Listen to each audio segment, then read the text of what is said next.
De toute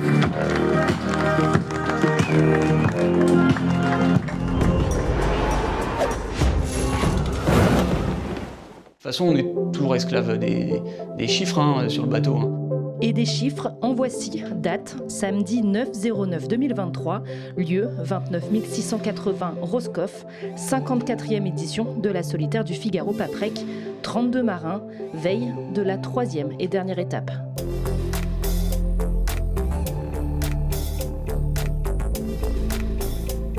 Sur les pontons, les préparateurs peaufinent leur ouvrage pendant que les marins cogitent sur la météo et le parcours modifié.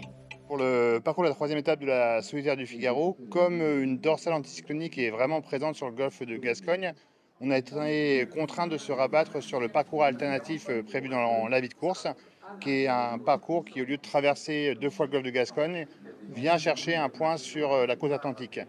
En l'occurrence, c'était la bouée de Attente-Arcachon, à la sortie du bassin d'Arcachon.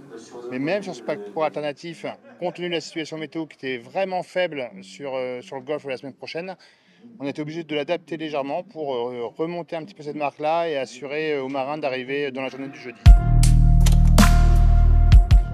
Dans quelques heures, ils se retrouveront seuls sur leur navire, à bord desquels l'électronique est indispensable et certains marins se révèlent plutôt ingénieux. Benoît Mariette, 5e au général, a conçu avec Gwenolé Gainé et David Leven un astucieux programme. Nom, Winbag, explication. Je crois que tout le monde l'utilise et c'est quand même un bel outil pour savoir où on en est à n'importe quel moment en vitesse par rapport aux concurrents.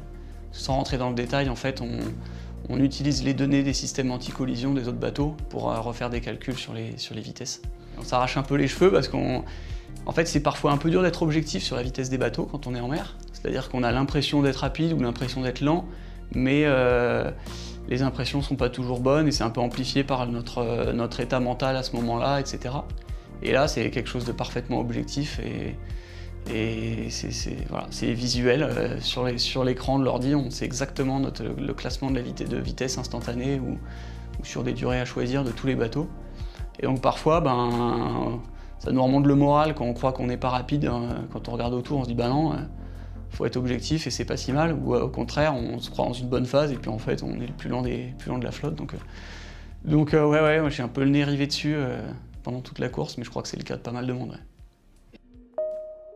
Pouvoir se comparer, là est l'ADN même de cette course, la monotypie. Chacun a la même monture, seul le marin fait la différence. On le sait, sur une solitaire, tout peut se jouer jusqu'au dernier instant. Mais pour Guillaume Pirouel, la sentence a été rude sur l'arrivée de la 2e étape.